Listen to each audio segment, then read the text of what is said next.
你知唔知道你每日朝早以為好健康咁食落肚嘅一隻普通呆蛋，如果方法食錯咗，隨時會變成本地長者腸胃健康嘅無形殺手。好多老人家仲要日日都咁樣食，以為自己攝取緊高蛋白質，點知長年累月咁食，腸胃越來越差，甚至引發急性腸胃炎、嚴重脹氣，仲有消化不良嘅問題。今日等我同大家好好咁深入拆解，到底雞蛋有邊三大危險食法，點解咁食會等同於將毒素吞落肚，同埋我哋到底要點樣避開呢啲致命嘅飲食陷阱。大家平時一定聽過好多人講雞蛋係平靚正嘅營養之王，無論係2026年的今日，定係追溯返去幾十年前嘅香港，雞蛋都係每一個家庭餐桌上唔可以缺少嘅食材。特別係屋企有60歲、70歲甚至80歲以上嘅老人家，屋企人往往都會提醒佢哋要多啲食蛋，補充足夠嘅蛋白質，預防肌肉流失。但係大家又有冇發現，有好多長者明明食得好清淡，日日都食台蛋，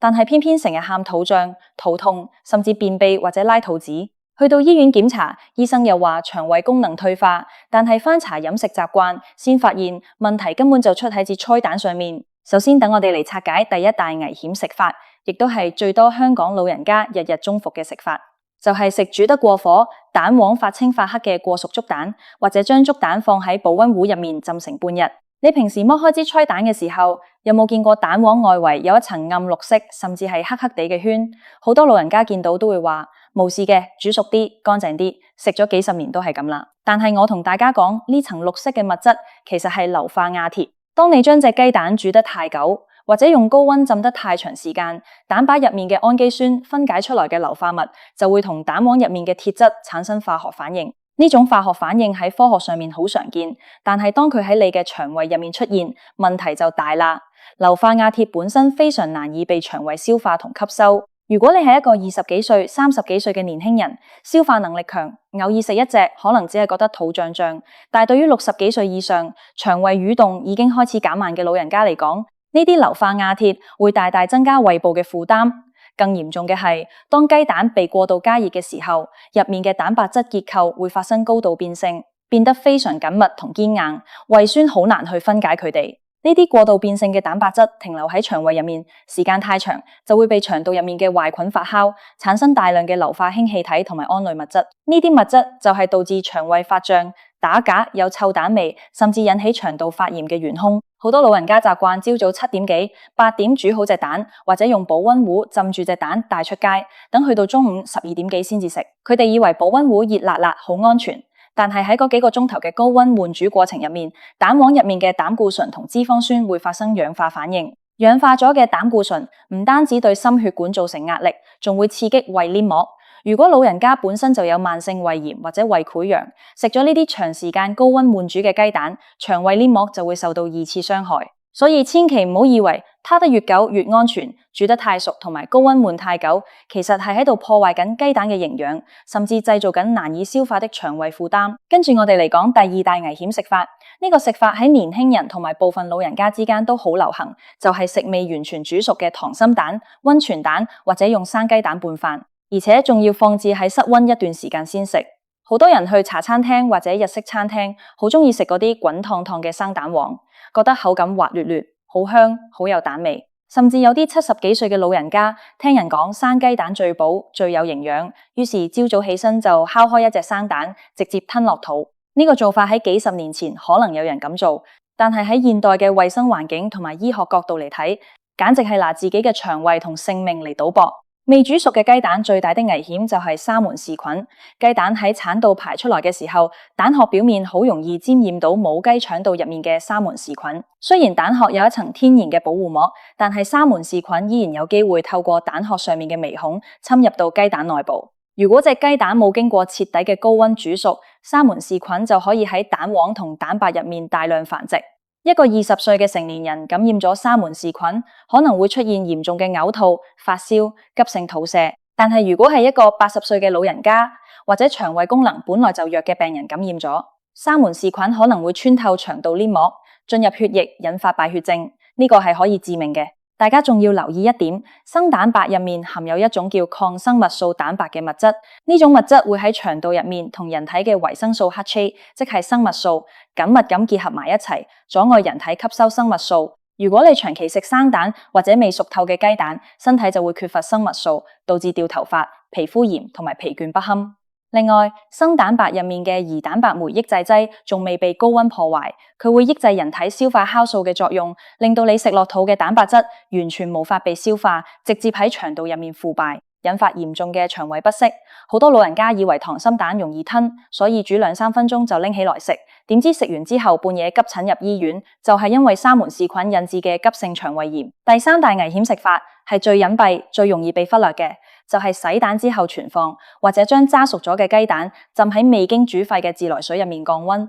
然後仲放喺室溫過夜。呢個習慣喺好多香港家庭入面非常普遍。好多老人家買咗雞蛋返屋企，覺得街市買返嚟嘅雞蛋表面有雞糞或者烏卒卒嘅泥土，於是好乾淨咁用清水將每一隻雞蛋洗得乾乾淨淨，然後先放入冰箱。呢個動作聽落好衛生，但事實上係一個非常致命嘅錯誤。蛋殼嘅外層有一層好薄嘅水溶性天然保護膜，科學上稱為蛋殼膜或者膠質層。呢層膜嘅作用係封住蛋殼上面數以千計嘅微細氣孔，防止外面的細菌同水分侵入蛋入面。如果你用清水去洗雞蛋，呢層天然保護膜就會瞬間被洗走。當你洗完之後，水滴入面嘅細菌就會順住蛋殼上面嘅微孔，直接滲透到雞蛋內部。被水洗過嘅雞蛋，就算放入冰箱，細菌喺入面繁殖嘅速度會比未洗過嘅雞蛋快10倍以上。老人家放咗幾日之後拎出來叉嚟食，以為煮熟咗就無事，但係細菌產生的毒素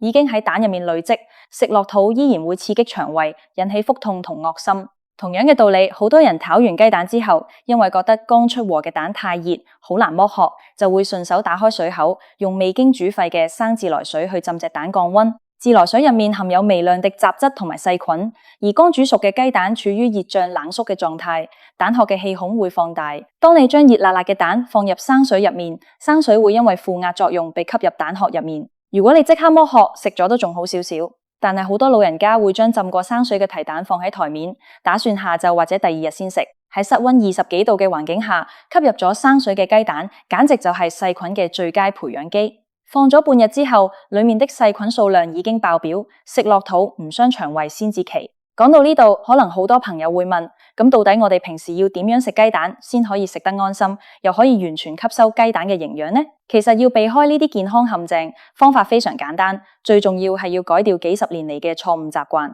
首先，關於雞蛋嘅清洗同保存，買返嚟嘅雞蛋如果表面有污垢，千祈唔好用水洗。如果你覺得污糟，可以用乾嘅紙巾或者乾布將表面嘅泥土輕輕擦走，然後直接放入冰箱存放。放入冰箱嘅時候，記得要將雞蛋尖嘅一頭朝下，圓嘅一頭朝上，因為雞蛋圓嘅嗰一頭有一個氣室，將氣室朝上可以防止蛋黃貼住蛋殼，延長雞蛋嘅保鮮期。2026年的今日，市面上好多超市都有賣經過消毒嘅盒裝蛋，呢啲蛋喺包裝前已經做咗專業嘅乾式清潔，買返嚟直接放冰箱就最安全。第二，關於糟蛋嘅時間同降溫方法，要煮出最健康、最容易被腸胃消化吸收嘅糟蛋，時間控制係關鍵。水滾之後，將雞蛋放入去，用中火煮大約8分鐘至10分鐘。呢個時間煮出來嘅雞蛋，蛋白已經完全凝固，沙門氏菌同胰蛋白酶抑制劑被徹底摧毀，而蛋黃剛好凝固到軟綿嘅狀態，